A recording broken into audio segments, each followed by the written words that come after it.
যুবক যদি যৌবনের মূল্যায়ন না করলো তো আল্লাহ ওয়াদা করতেছেন 50-এর আগে তোমার মৌত লেখা রাখো। বাংলাদেশের ইতিহাস নিয়ে আসো, আমি একটা একটা করে টেররদেরকে দেখাবো তোমাদেরকে। নিয়ে আসো, ইল্লা মাশা আল্লাহ 2-4টা ছাড়া বাংলাদেশের যত টেরর আছে 50-এর আগে মৌত। নিয়ে আসো সিলেটের টেরর লিস্ট, আমি দেখায় দিব তোমাকে, নিজেরা চিন্তা করলে পাবা। থানা হিসাবে নিয়ে আসো, ইউনিয়ন হিসাবে নিয়ে আসো। আল্লাহর সিদ্ধান্ত এটা, 50-এর আগে তোকে যেতে দিব না। তোরা আসার জায়গায় থেকে যাবে, বাচ্চা ছোটই থেকে যাবে, স্ত্রী বধূ যুবকই থেকে যাবে, স্ত্রী যুবকই থেকে যাবে। ওই অবস্থায় তোকে উঠায় নিয়ে নিব। বিদায় যুবক, চিন্তা করো কোন রাস্তা তুমি অবলম্বন করবে। সিদ্ধান্ত তোমার উপরে, কেননা ইচ্ছা স্বাধীনতা তোমাকে দিছে। যদি না দিত তাহলে হয়তো আল্লাহ তোমাকে কানে ধরে চালাইতো, আকাশের মতো তোমাকেও সারা রাত্র দাঁড় করায় রাখতো, যেমন খুঁটি ছাড়া দাঁড় করায় রাখছে যুগের পর যুগ। তোমাকেও সারা দিন দাঁড় করায় রাখতো, না হেলতে পারতে না দুলতে পারতে। ইচ্ছা স্বাধীনতা দিছে বিদায় আজকে যেমন খুশি তেমন চলতে পারতেছি। সুযোগ এখনো হাতছাড়া হয়ে যায় নাই, ইউটার্ন নেওয়ার সুযোগ এখনো আছে। রাস্তাগুলার ইউটার্ন তো বহুত দূরে দূরে বানায়, আল্লাহ জীবনের ইউটার্ন কোনো দূরে বানায় নাই, প্রত্যেক মুহূর্তে ইউটার্ন বানায় দিছেন। ইচ্ছা করলে ইউটার্ন নেওয়া যায়, যেটাকে তওবা বলে। তওবা, চলো আজকে তওবা করি আল্লাহর কাছে। বিশেষ করে যুবকরা, যে আজকের থেকে তওবা করলাম, আজকের থেকে যৌবনের মূল্যায়ন দিতে চেষ্টা করব, যৌবনের মূল্যায়ন শিখব। আলেমদের কাছে শিখো। বাংলাদেশের মতো সুযোগ দুনিয়ার কোনো দেশে নাই, এরকম কদমে কদমে আলেম দুনিয়ার কোনো দেশে পাওয়া যায় না। যদি পাওয়া যেত তাহলে ক্ষুদ্র একটা মাসলা জিজ্ঞাসা করার জন্য 2008-এ জার্মানিতে 700 কিলোমিটার দূর থেকে আমার কাছে ছুটে আসতো না। ওটার প্রমাণ তো, সাক্ষী তো আমি। আমার কাছে আসছে 700 কিলোমিটার দূর থেকে, ছোট একটা মাসলা নবমুসলিম জিগানের জন্য, যে আমার মা বাবা মুসলমান হয় নাই, আমি অমুসলিম মা বাবার সাথে কিরকম ব্যবহার করব। আমার সমাজের মুসলমান ছেলেরা তো জিজ্ঞাসা করে না।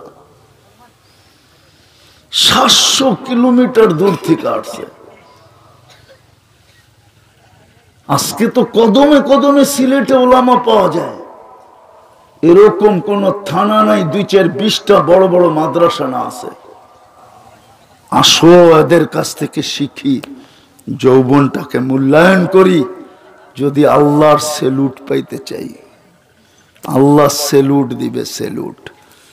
সালাম কওলাম মির রাব্বির রহিম, আল্লাহ সালাম দিবে। পারবে ইউটার্ন নিতে? পারবে তওবা করতে?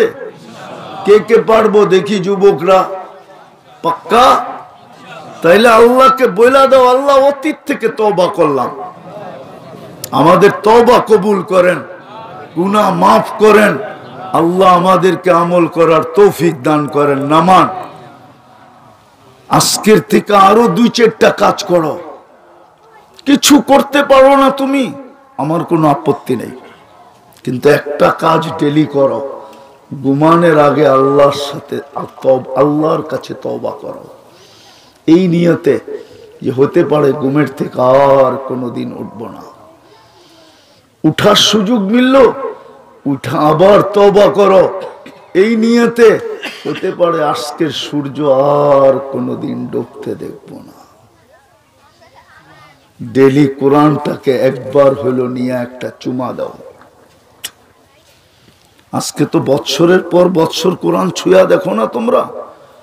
তোমাদের পায়ে হাত দিয়া বলি, ডেলি কোরআনটাকে নিয়ে পড়ার প্রয়োজন নাই, একটা চুমা দাও।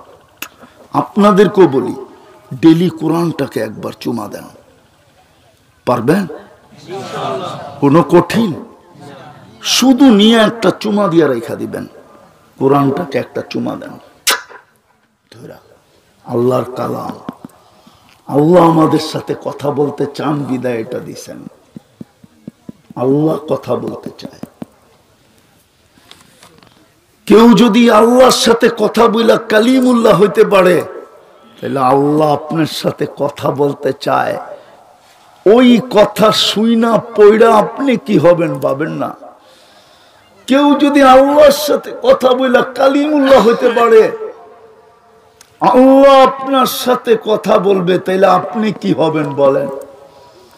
আরেক হাদিসে তো আছে, মান কাল্লামাহুল্লাহ লাম ইউআযিব, যার সাথে আল্লাহ কথা বলেন ওকে কখনো শাস্তি দিবেন না, না, না, না, না। কেননা আল্লাহর কথা বলার ক্রেডিট হইল এটা, যে আমি কথা বললাম, শাস্তি দেই তো দেই কি করে।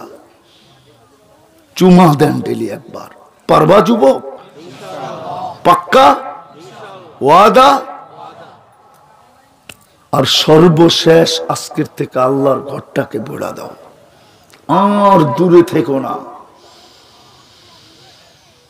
আর দূরে থেকো না, আর দূরে থেকো না।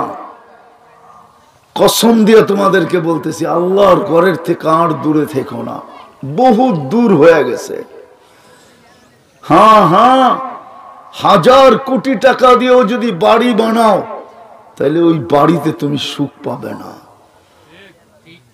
সাদ্দামের রাজপ্রাসাদ এখন মাটির সাথে মিশানো, গাদ্দাফির রাজপ্রাসাদ এখন মাটির সাথে মিশানো। চলো আমি দেখায় নিয়ে আসবো তোমাদেরকে। 1000 কোটি টাকার বাড়িও তোমাকে সুখ দিতে পারবে না। যদি সুখ দিত তাইলে রাগ হয়ে যায় না, তাইলে লন্ডনী মানুষ এটা বলতো না, হুজুর দেখলে মাথাটা একটু হাতায়া দিয়া যান। তাইলে ও তো বলতো, আপনার মাথাটা আনেন, আমি একটু হাতায়া দিই, আমি লন্ডনে সুখী।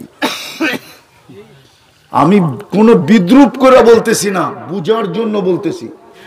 তাইলে লন্ডনী হুজুরদের সামনে মাথাটা এনে বলতো না, আমার মাথাটা একটু হাতায়া দিয়া যান। ও সারা সিলেটের মানুষকে ডাকতো যে আয়, আমি তোর মাথা হাতায়া দেই, আমি লন্ডনে। চোখে দেখা আসছি, লন্ডন হলে কি হবে, কানাডা দেখা আসছি, কানাডা হলে কি হবে, আমেরিকা দেখা আসছি, আমেরিকা হলে কি হবে। দুনিয়ার উন্নত বিশ্ব তো আমার একটা বাকি আছে, নিউজিল্যান্ড, আর কোনোটা বাকি নেই, সব দেখা শেষ। দেখা আসছি, উন্নত দেশ হলে কি হবে। সবারই অস্থিরতার দিন, জীবন সুখ নাই। নাইলে এত বৃদ্ধাশ্রম কেন উন্নত বিশ্বে হতো। যাক, যেটা বললাম, আল্লাহ আমাদেরকে আমল করার তৌফিক দান করেন। ওমা আলাইনা ইল্লাল বালাগ। সভা শেষ। আল্লাহুম্মা লাকাল হামদ কামা ইয়ানবাগি লিজালালি ওয়াজহিক ওয়া আযীমি সুলতানিক। আল্লাহ বলার পর্ব শেষ, শোনার পর্ব শেষ, বেশি কিছু চাবো না। এই আয়োজনটাকে কবুল করেন, আয়োজকদেরকে কবুল করেন, এই এলাকাটাকে কবুল করেন, এর মানুষগুলাকে কবুল করেন, শ্রোতাদেরকে কবুল করেন, নারী পুরুষকে কবুল করেন, ছোট বড়কে কবুল করেন। বিশেষ করে এই অবেলা আসা যুবকদেরকে কবুল করেন, যুবকদেরকে কবুল করেন, আমার জাতির যুবকদেরকে কবুল করেন, আমার জাতির যুবকদেরকে দিনদার বানায় দেন।